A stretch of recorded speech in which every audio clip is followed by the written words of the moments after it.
Good evening. Welcome to Land Title Talk. I'm Steve Collins from Land Title of America. We have with us as our esteemed, awesome, steady guest, Rusty Collins from the Law Office of J. Russell Collins, or affectionately known as Rusty Law. And we're glad to have him here. We also have Ben with us again, Ben Jacoby from Rusty's office. And as always, Julie settled to keep us in line. So we appreciate everybody being here. We also encourage you to text in with your questions if you have them. Comments. You can also email us in advance so we can discuss some topics that are on your mind. But if you'd like, you can text in this evening at 904-501-4481, 904-501-4481, and we'll get those texts and we'll try to get your questions on the air. Also, you can email us at steven@golandtitle.com. Julie, did I get that right? Is that where we want them to email?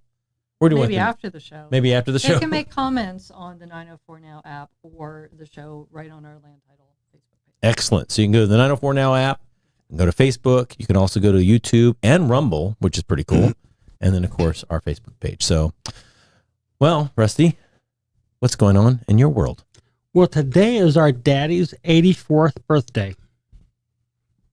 And I called him up this morning on the way into work, and we were talking, and we got somehow talking about some things that happened when he was young, and he had a job that didn't make a lot of money, worked at a gas station. But our Uncle Ernie, he used to go to a place in town that, remember the song LaGrange by ZZ Top? Oh, yes. It was one of those kind of places. Okay. Where you 10 gets you in. Okay. And actually, they had a raid on that place, and he got kind of caught like flying out a window. He did. Our uncle did. Yeah, and he had to go to court, and Grandma went with him. I did not know this story. But one night, my father, he worked at a gas station, and he thought it'd be a cool idea to take an extra sign they had for the green S&H stamps. Oh, the green S&H, yeah. To the brothel and stick it out front. Oh gosh. We were talking about that on the way in today. I think that you couldn't do that today. No. But that just tickled me pink to hear him say that. But and then we had our grandmother who loved her birds, and no, you do not want to tell the story. There's too many cat lovers out there, and I know this story. I'm going to encourage you not to share that story. Well, anyway, one day he took my counsel. I just want everybody to take note that he actually took my counsel. No, the Tweety bird. No, don't tell the story. Don't do it. I'm telling you, first. That is not a story you want to share online. It is not. I promise. People love their cats. That's true. Yeah. But sometimes I like their birds more. Oh gosh, They leave property to the cats. I already try to. Sometimes. Well, let's just say my grandmother had a washing machine. Yeah, at the end. Next. Do not share that story. Then one time, my Uncle Ernie, if something bad happened, it was usually Ernie. But Ernie borrowed my dad's sled and went down this hill that was on a road. This is when they were younger, right? Well, yeah, when they were younger, and Like 14, younger. something. And Ernie got run over by a car down at the bottom of this hill going down on a sled, and it broke my dad's sled. So my dad went to my grandmother's house. And, Carrying the sled, broken sled. well, yeah, but left that outside. But he went in. Our grandmother was a hairdresser, and she did that for like 50 years. But anyway, he came in and kind of, Mom, can I have a new sled for my birthday? And she said, why? You just got a sled for Christmas. He said, yeah, but Ernie just ran down the hill, got run over, and broke it. So it's just how they survived their childhood. It's such a different time now. Anyway, that's my stories for today. Ernie's okay? Ernie He's is dead now. Yeah, Ernie's gone home. He lived From the sled ride? No. No. He survived the sled ride. And he survived a lot of stuff. Yeah, and that might be why he lived such an interesting life. It started with the sled ride and went all downhill from there. Every pun intended. So yeah. Oh, Dad came over. We started going around. We were looking at Google Earth. Yeah. So I went to our first house that they owned. Our parents owned 1329 Colwick. Yeah, by the church, you know, Right. the church that was there. We talked about that and how we could never grow grass there under that tree. But there's plenty of grass there now. Oh, really? Yeah. That's when we had all the rocks under it, Yeah, right? we always had the rocks. Yeah, I do remember that. That's the place where I pushed you against the wall and you broke the wall. Yep, went in the wall. Yeah. For some reason, I remember that. I also remember the squirrels there. I don't remember the squirrels. There's a squirrel issue there, too. I can't remember how old I was, but yeah. And then the house is still there, the same house we had, and then even the garage was there. I actually helped put a roof on that garage when I was probably like 7, 8, climbing up on a roof. But it was a different time. Way different. A lot of fun looking around. What else you got going on? Because if not, I got tons of stuff. Well, to go over. I will. No, I mean, give it to me. I'll yield give me to that. you today. Oh heavens, you're in trouble. All right. Well, first of all, I have to share a little story about my day. So I'm heading in. I go to the gym early to try to take care of myself, and I got back from the gym, got ready, heading into the office, and as I'm pulling into South Park, where the Ameris Bank building is, a 4-story building there, there's this guy that's there on the driveway, pulling out. I guess you can call it a driveway, the entrance to the the dead man's curve. Okay, right there, right before dead man. You pull where you pull out there, and he's yelling at this gentleman who's pushing a cart. Now I'm pretty sure the guy pushing the cart's a homeless guy. It might be the same guy that's in the middle all the time in the meeting. It might be, but he's cursing him up and down, and I'm like, I'll let people curse at each other. But as I was pulling into the drive, and as I was about to make the turn to go to our office, because our office faces the east side of the building, I saw the man get out of his car and start walking over to the old man in a very threatening way. And I could see the guy shaking from where I was. And I'm like, I'm not going to sit there and let this happen. So I backed up. And when I backed up, I rolled down my window, and the guy was cursing, and he was telling me a little bit about why he was cursing the guy out. And I'm like, hey, let's all get back to our vehicles. And so we can, no need to let this escalate. And he just wanted to convince me as to why he deserved to chew out this guy. Now, this guy probably was a 35-year-old, 45-year-old man. The old guy was probably 75. Okay. And or look, maybe he was younger than that, just maybe had some wear and tear on him. But he was getting more animated, and I got to the point where I'm like, this is going to turn into something bad. So I dialed 911, and I said, hey, we've got a situation out here at our office.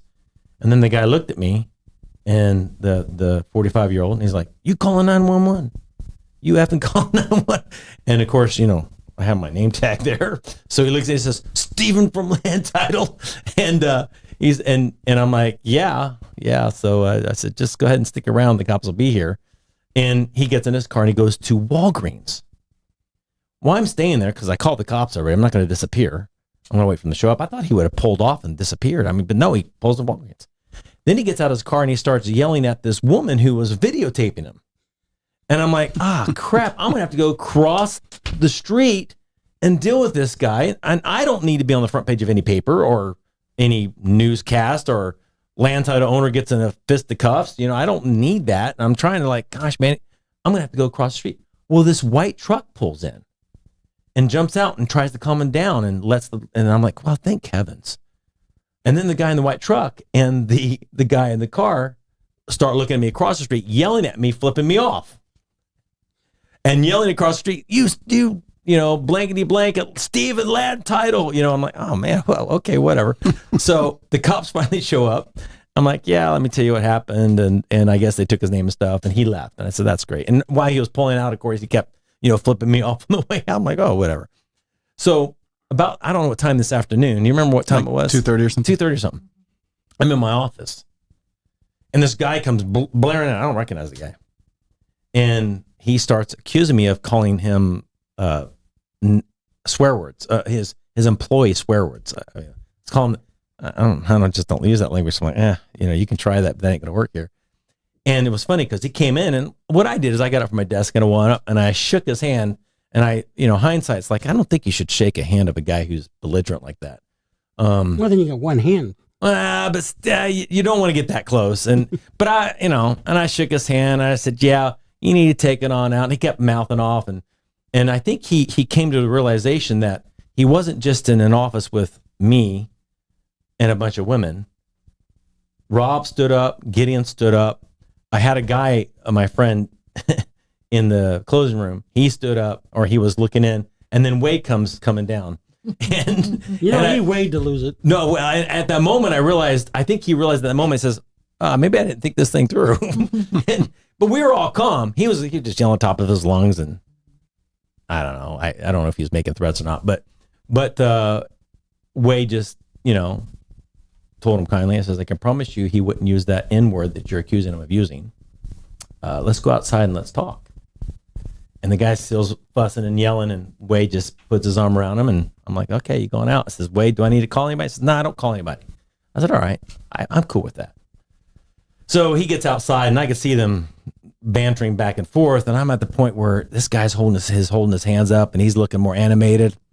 I know Wade could literally beat the crap out of this guy, and I don't need him I don't need that to happen either.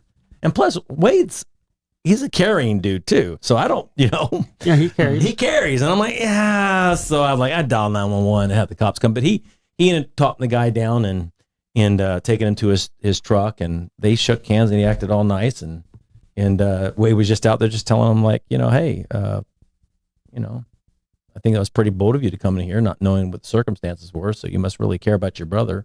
But I think you misunderstood what really happened here. So it was pretty interesting experience.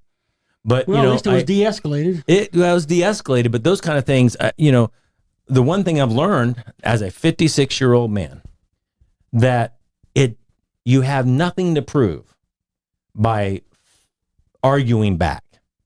I've learned, we have the movie theater incident. I don't know if you remember that at the Epic, where there was a family came in because Abe, our friend, and his wife were arguing with some kids that were being disruptive.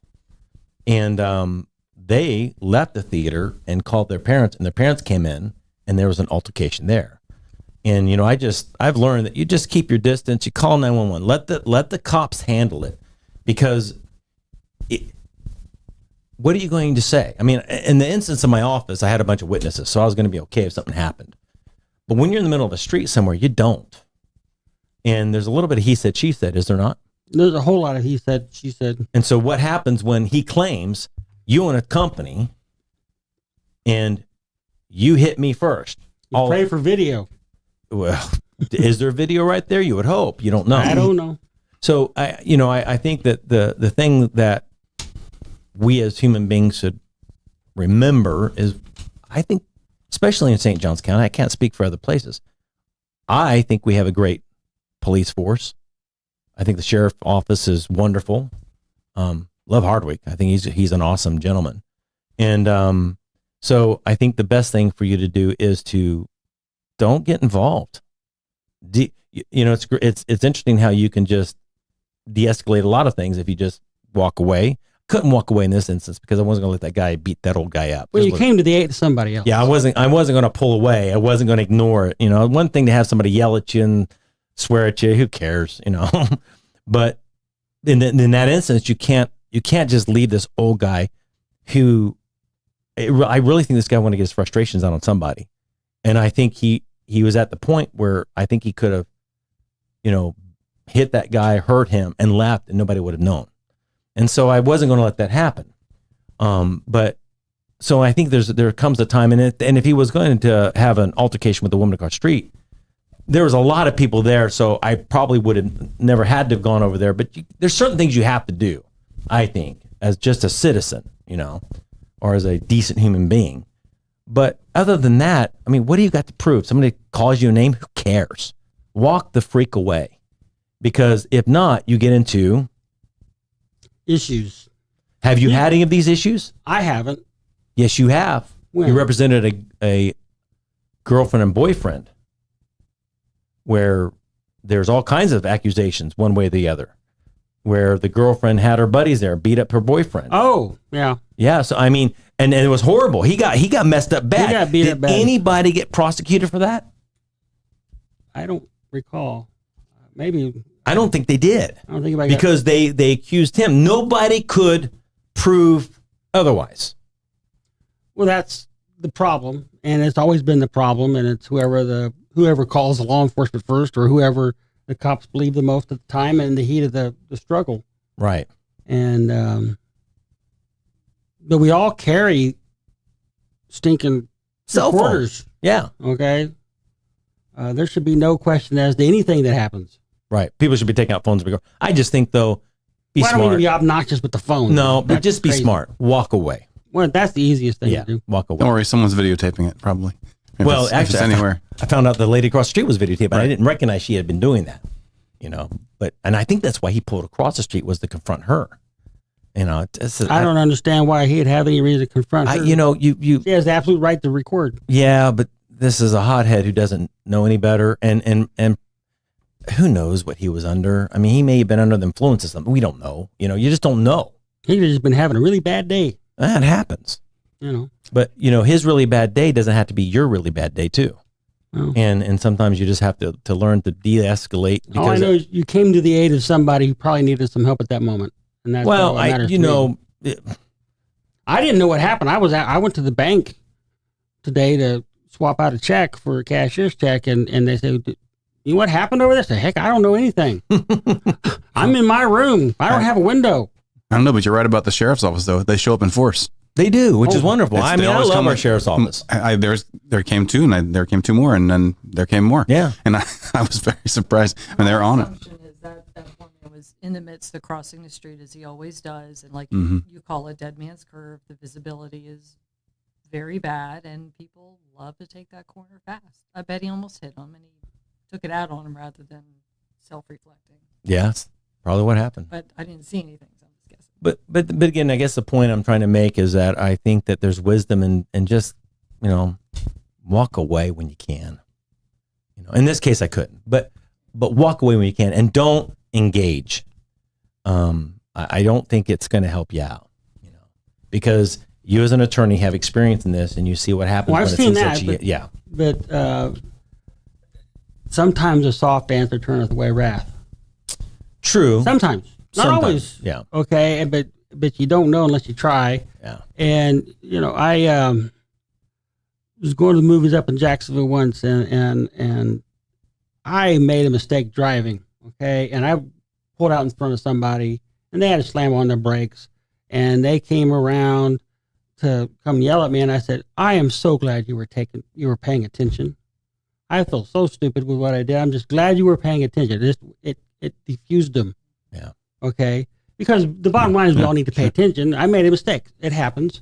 Right. But you can diffuse things too, depending on how you do it, That's true. And not always, but you don't know until you try. That's true. I saw two people. I was right at the tire store. Raised tires. Right there on US 1. And I'm waiting for my, truck to get finished, whatever they were doing, replacing the tires probably. And I'm sitting outside doing what I like to do for some crazy reason. That's a King Street effect. I like to watch traffic. I don't know. I'm sitting there just chilling out, watching the cars go by. This truck pulls on the berm. Two guys get out and start fisticuffing. And I'm watching this like, what? And the other guy grabs the other guy, and finally, the other guy, you can see him go limp. He makes him pass out. And this was before cell phones. Okay, so this, I want you to know this, why I didn't call anybody. I mean, you could run inside and say, hey, but I guess I was so numb or surprised at what was going on. I just couldn't help but watch. And then the guy, he passes out, and then the guy like shakes him, and he like gets up, and they're like, oh, okay. And they both get back in the truck and drive off. It's just the craziest thing I've ever seen. They're in the same truck. They're in the same truck. I mean, holy crap. Some people are the craziest people ever. All right. What else you got going on? Because I've got some other things to talk to you about. I am in between things right now. That's good, because I have lots to talk about. Okay. So we insure property. We're a title insurance company, and so we get to see all types of different transactions. Some transactions, standard, buyer, seller, have a lender, we have realtors, great. Sometimes we have for sale by owners. Sometimes we have investors who buy foreclosures, and then we have some who buy tax deeds.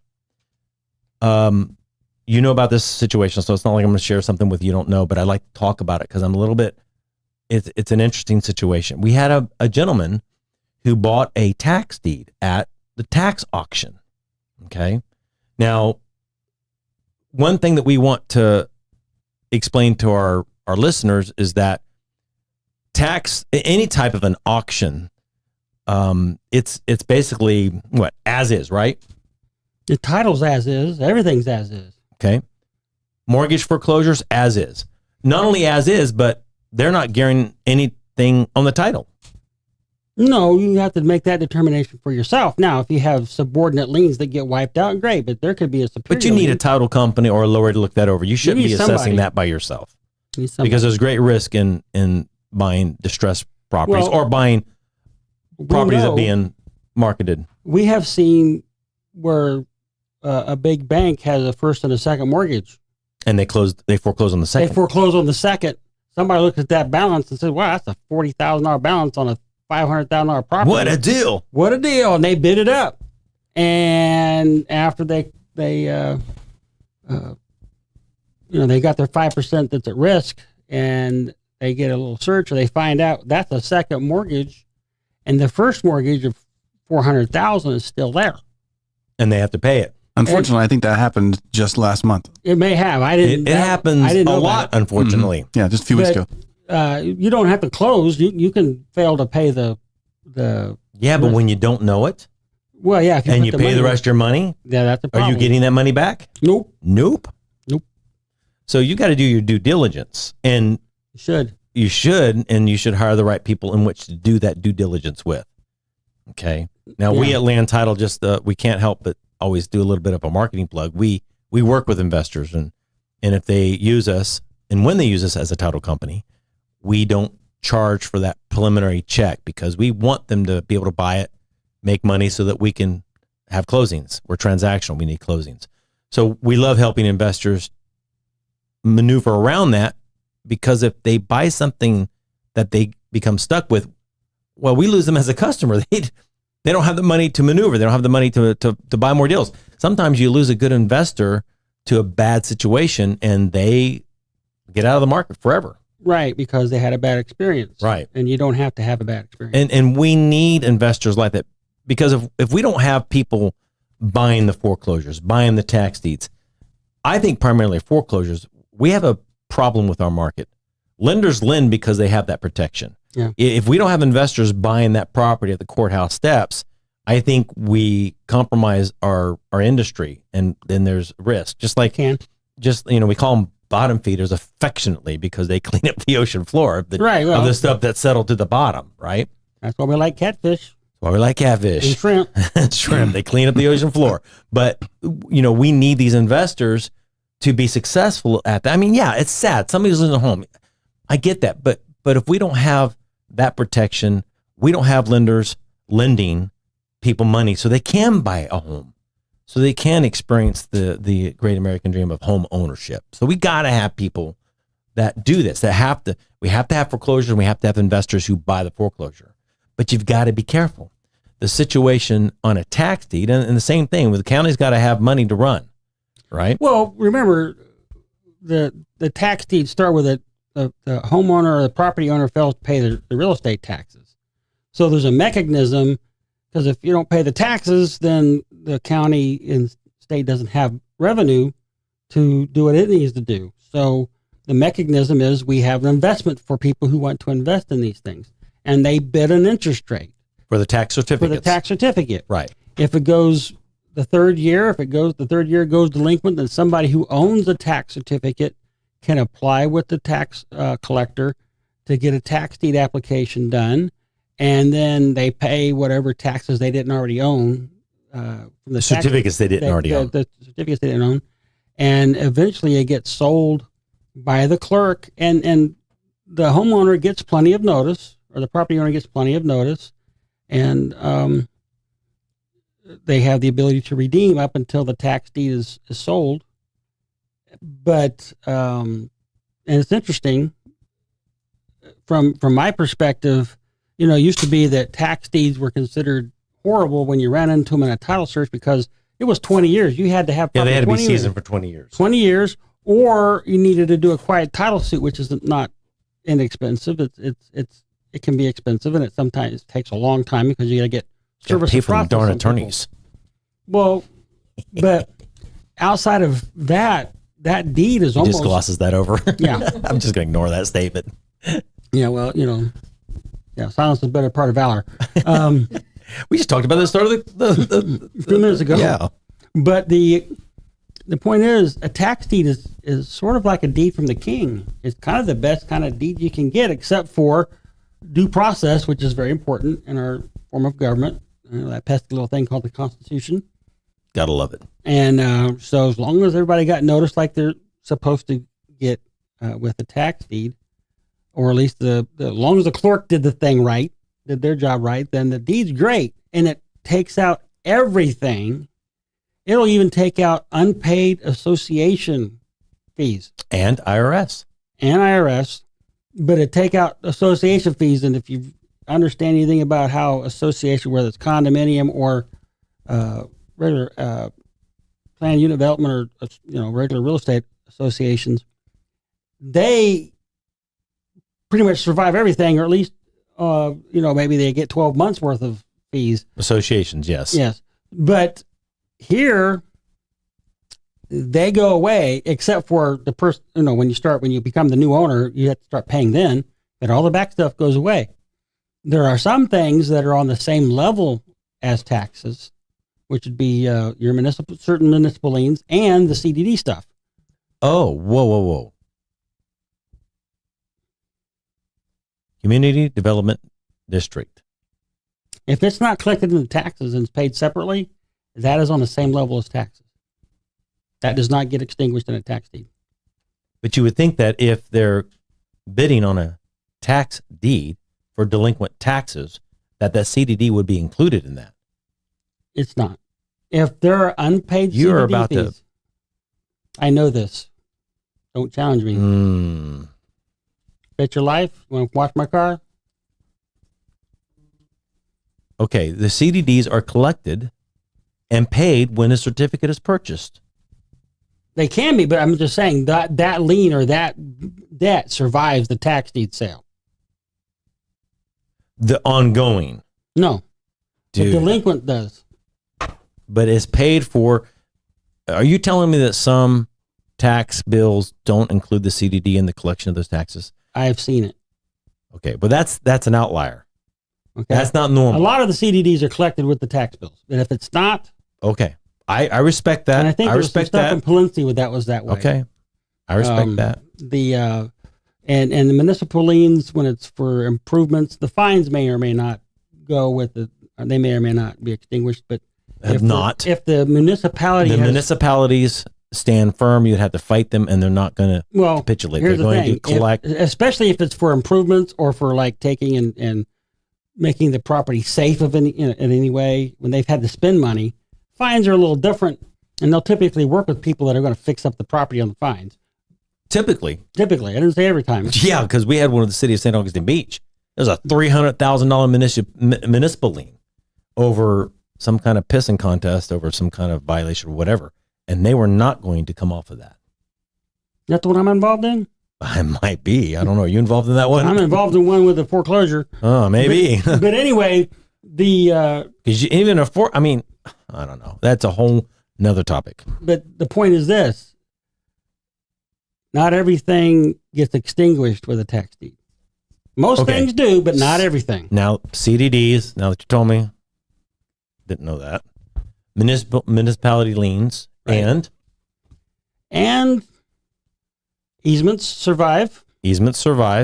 Even conservation easements. Yeah. Mm-hmm. Conservation easement. Now, you have conservation easements that are done. You get a land bank for doing mitigation, for when people have wetlands on a property they want to develop, so they have a 10-for-1 swap or whatever it is they have to do for a mitigation bank to help preserve the things that are necessary to keep the ecosystem running right. The little birdies and deer happy. Well, yeah. It's not about that. It's more about the aquifer, and it's about it's aquifer is really important. Yeah, it's about getting water back into our aquifer. Really, is what I think it's primarily about. That's what we call it, wetlands. But anyway, the thing is you can have a private conservation easement. Well, private, like a private nonprofit conservation easement. So me and Rusty have specific knowledge on a particular issue with the tax deed, which blew my mind because, again, I've said it, I'm 56. You'd think that I would have a handle on this business and not hear anything new. And I was pretty sure that a self-inflicted conservation easement would get wiped out in a tax sale, because that's what happened. We had, I want to say the name. There's nothing wrong with that. Putnam Land Conservatory. Okay. I'm not saying they do this on all properties. I'm saying it happened on this. Okay. Well, you can say that because you've got balls. I'm little. I got one. Yeah, you too. Too much information, Rusty. Thank you very much. We wrote a song about that, by the way.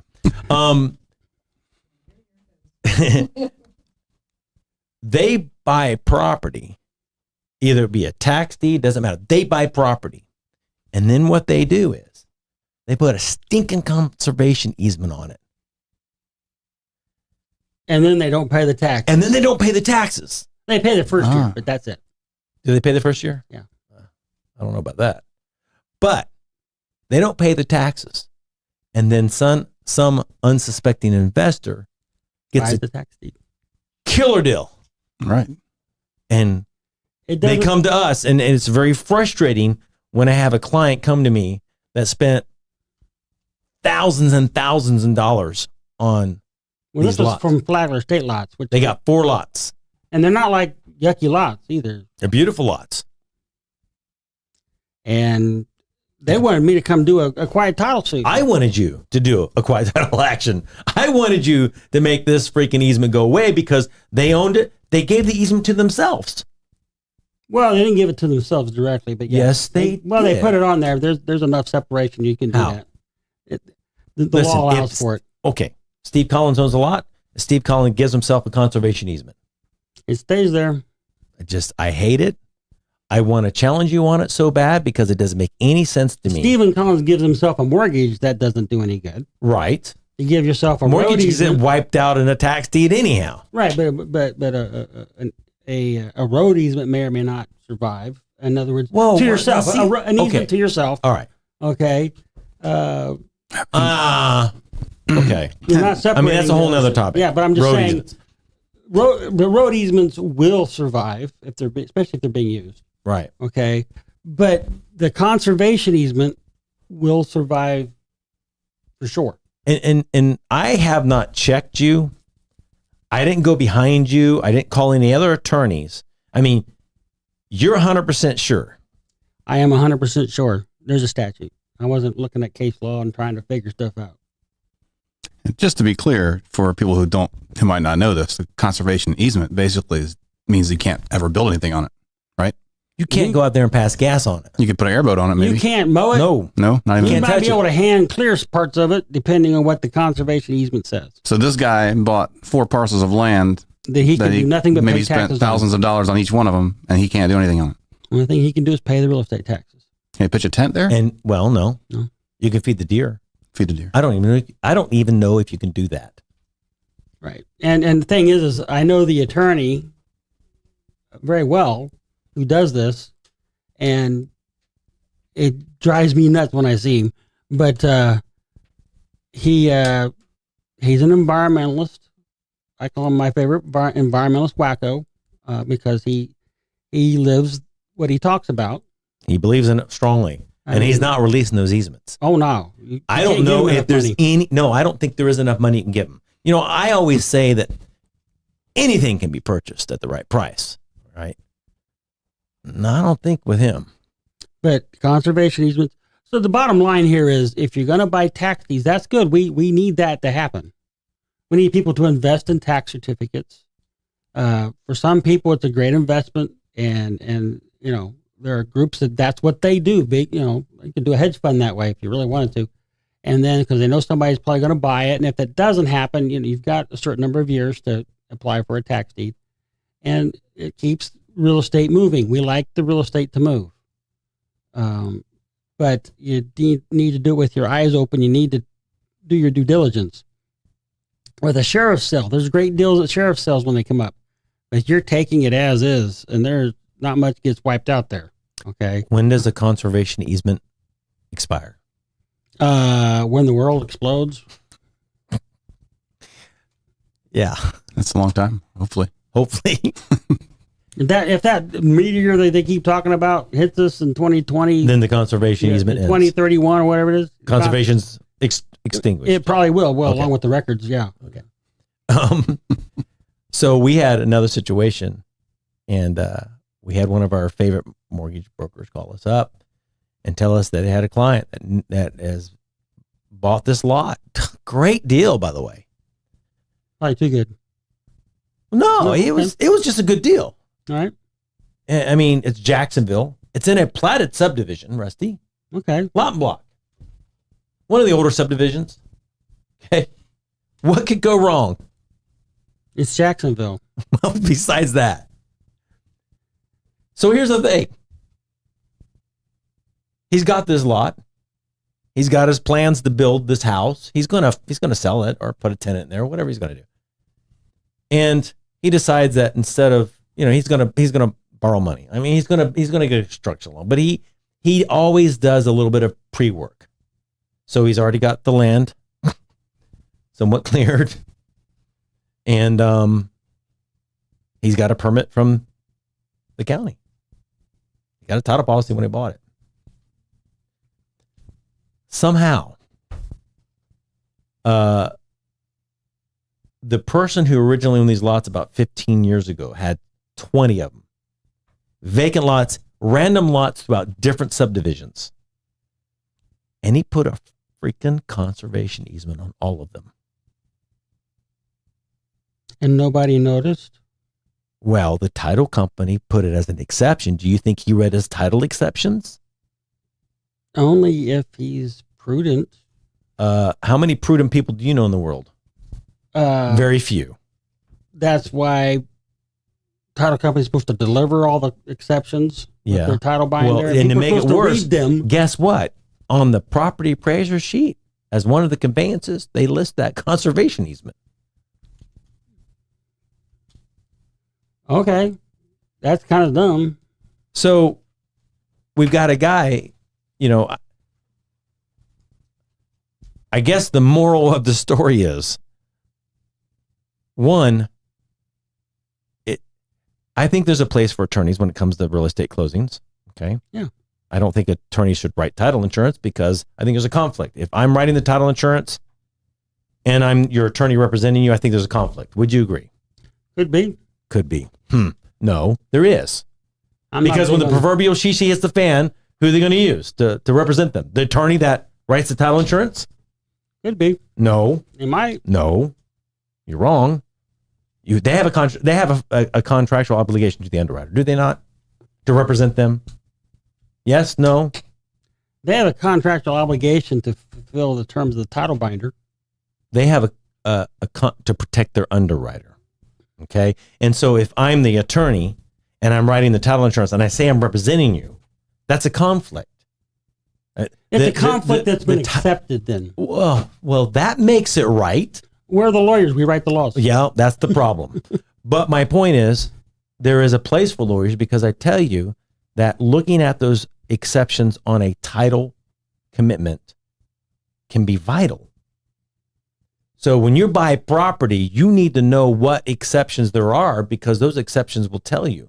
In this case, if he bought this property and he was going to build a house, he's got plans, he's got expenses. I mean, and he's got some issues because he's already done some clearing. If the title company did not take exception to that easement, he has coverage. He can file title claim and he can get There's paid recoupment. recoupment for whatever the policy premium, or not the premium, but the policy amount is. Right. Okay. But it's there. The exceptions are there. He just didn't know it. I mean, what do you think the title commitment said? Conservation easement? It said easement. It said easement. And how many times do we see easements? We see utility easements all the flipping freaking time. We don't pay attention to that. I should say we. I don't mean me.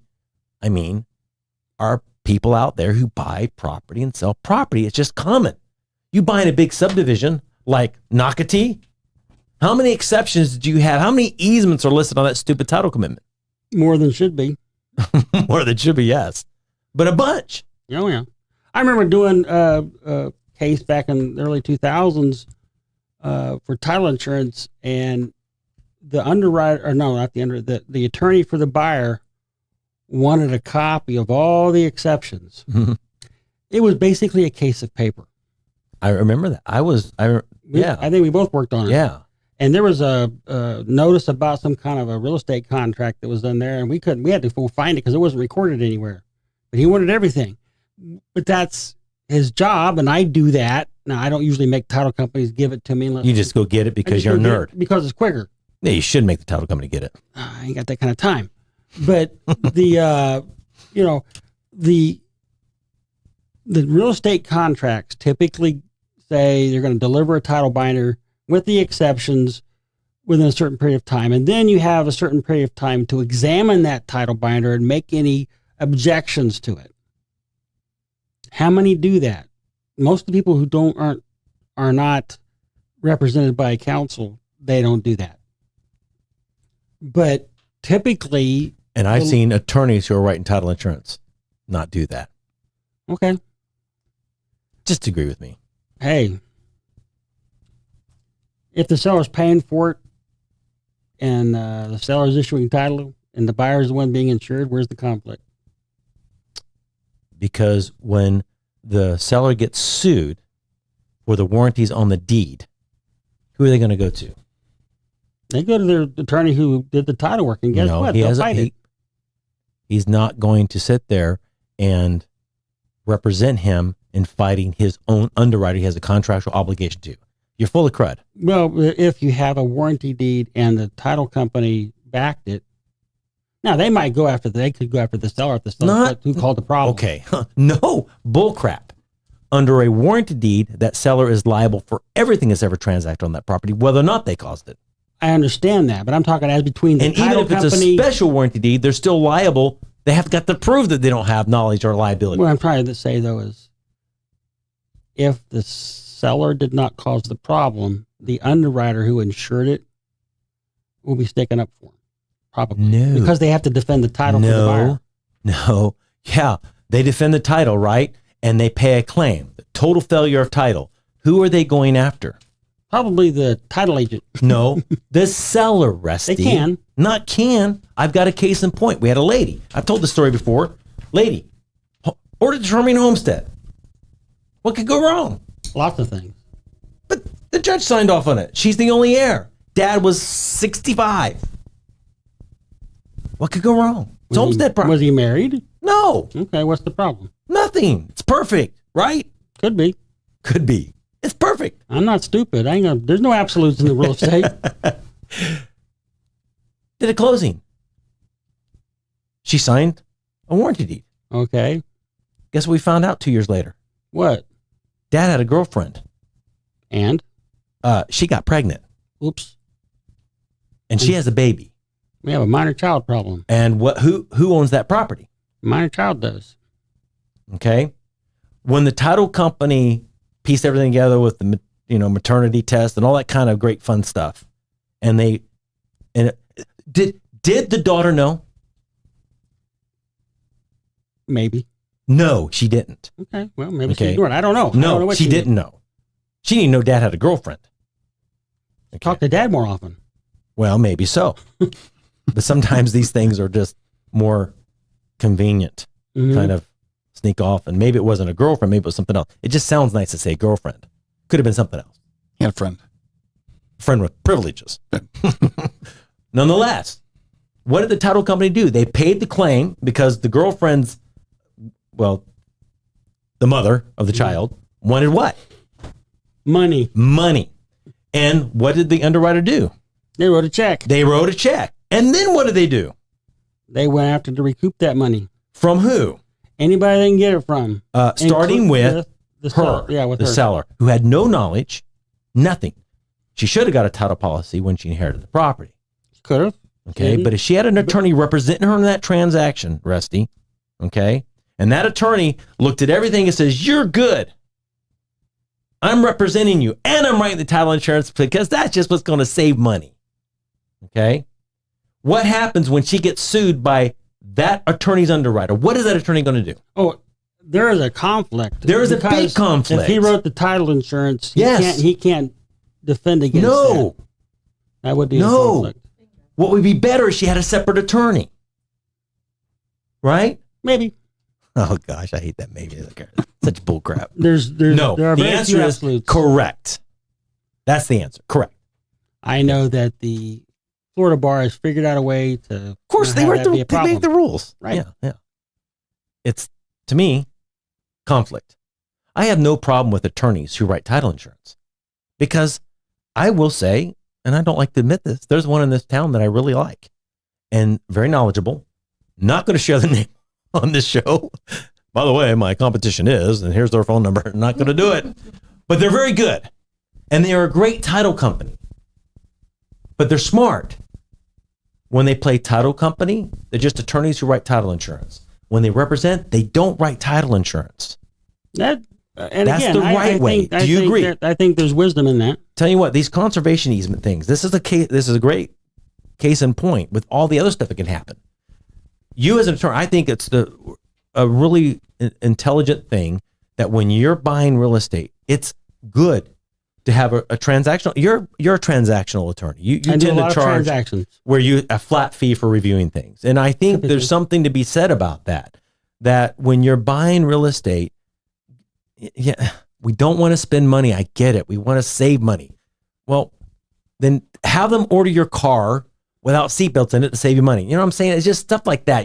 The little bit of money you can save is going to actually, I think, benefit you greatly. And I've seen you because you drive me freaking crazy when you represent people. Okay, you do. You know, he calls me all kinds of names, calls me a stupid title. You know, he does all this stuff because he points out stuff. That he's like, why is this here? And you do a very good job of that. Okay. Well, the job of every attorney at looking at a title binder is to get rid of all the exceptions. Exactly. But if you're writing the title insurance, you can't really do that. Well, you should write it correctly the first time. Oh my gosh, you know what I'm saying is true. I don't write titles, so I'm not too worried about it. Exactly. Okay. But it would be smart for somebody to pay you, look at the title. Oh yeah, and just go through the exceptions because these exceptions mean things. When you see a title commitment and the exceptions are easement, I must say I've been guilty of the utility easement run along the front of the property. That could be a facade easement. You don't know. It could be. It's just one of those things. It's easy to do. We all get busy. Okay. And one thing that people need to understand that title companies do not represent the buyers or sellers. They represent the underwriter and themselves. Okay. And it's an adversarial relationship anyhow, really. We don't market it that way, but it is. Well, we get contracts in hopes we never need those contracts to be effectuated or whatever the word is. Yeah, you don't want to have a claim on that contract. No. Okay. So, I mean, it's an adversarial kind of a thing, really. Okay. Well, we don't represent buyers. We don't represent sellers. So it's really easy for me to look at a B2 schedule and a buyer's coming in and I see easements. Oh, that's standard easements. Am I really taking the time and reviewing that with each buyer that comes in, making sure all those easements aren't anything? No. I mean, it's something that would I do? Of course I would. I have clients come in and sit down with me and want to go to the exceptions. But that would be you explaining your exceptions. That's fine. I can explain them. But how much better is it when I send them to an attorney, let attorneys decide whether or not, and then we fight with the attorney as to whether or not they're an exception. I enjoy that. That's fine. I mean, the banter back and forth. Well, is this an exception? Is it not? And not every exception on a title policy does matter. But people need to know what the words mean. This is a contract. And just like any other insurance product, you have exceptions to the insurance. And if nobody, it's like getting a survey, but just, we got a survey. Nobody looked at it. We got a survey. Why get it if you're not going to look at it? Yeah, remember that survey came across our desk a few weeks back where about a third of the guy's house, the neighbor's house, was on this guy's property. Yeah. See, that's someone just didn't it. look at the. Did somebody look at something? Look at the survey. No. Well, okay. We have these list of exceptions. Well, typically these exceptions are easy to get because they're within the last 20 years. Okay, you can even get them in Duval County, but if you don't look at them, just because it says easement doesn't mean it's for road or access. It can be a conservation easement. It can be something I've never seen before was a facade easement where, because it's part of downtown Jacksonville, you can't change the front of this building. You can't change. You got to get permission to do anything inside this building, but you cannot change the facade. Okay? Well, that changes things drastically.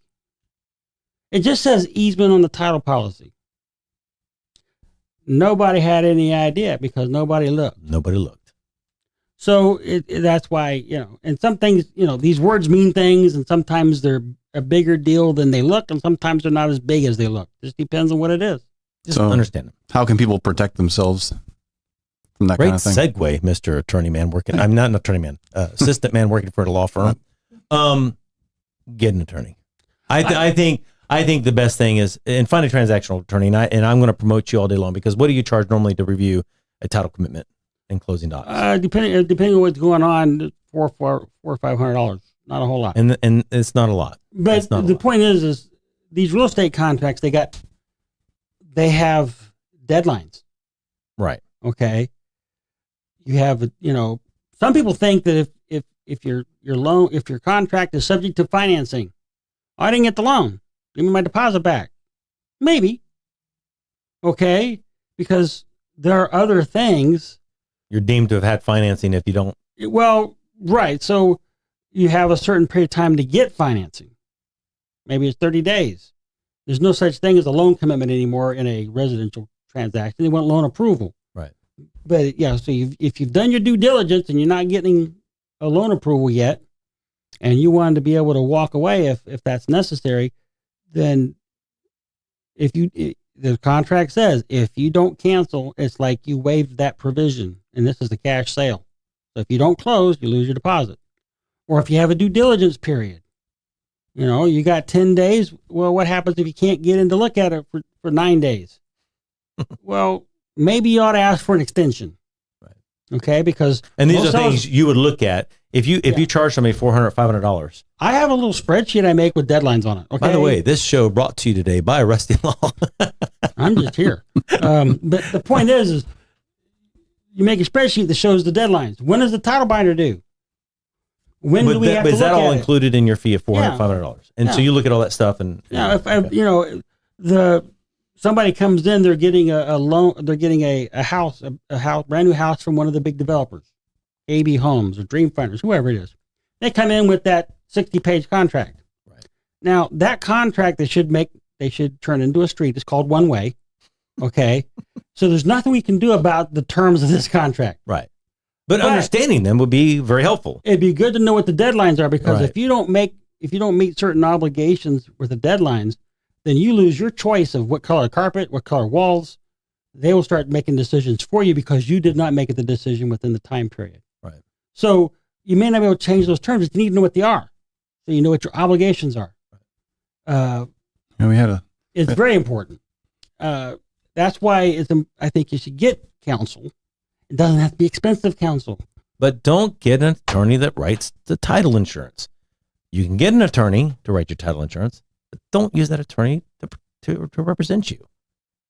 Well, I don't. Just agree with me. Put it this way. I don't write title.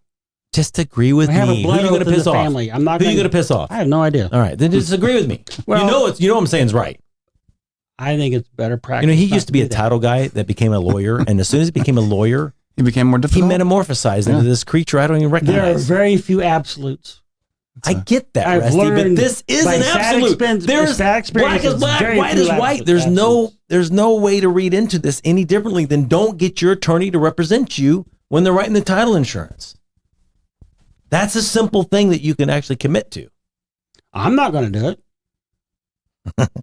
You're not going to do it personally, or you're not going to commit to the fact that that's the truth. I'm not going to write title. I know you're not. I mean, Yeah. I may examine title. I may write a title binder for somebody, but I'm not going to. Well, you're a title nerd. Okay. You've got title experience. You understand it. There's only one other attorney in this town. I think that is the same ilk that you're from. Is that the right terminology? Something like that. Yeah. Same cloth, come from the same cloth. I mean, understands it just like you do. There's just one other attorney like that in this town. Again, I'm not advertising who that person is. We had a lady recently come in who just that if you don't mind going back to that piece about the deadlines, we had a lovely, really sweet lady, Krista, came in. She came in and she had put $10,000 down, and she just asked Rusty to review her contract, and sure enough, there was just enough time left so she could cancel that and get her money back. But she hadn't taken a lot of money. If she hadn't spent a couple $100s to have him review it, she may not have known to go ahead and pull that. Right. So it's easy to get a hold of. I mean, people need to call you, right, Ben, if they need representation. 904-829-6600. 904-829-6600. 904-829-6600. I'm Steve Collins from Land Title. We'd love to be your title company. So when you have that attorney you like that you want to, represent you, if it's not Rusty, which I encourage Rusty, but if not, we want to be your title company. 904-797-9600. 904-797-9600. We love doing this, but I just think it's important that people understand the importance of those exceptions. It hurts me to see people suffer. I really prevented when it could have been prevented. I mean, this guy building these homes, he's not big corporate America. He's a guy who every dollar spent matters to him.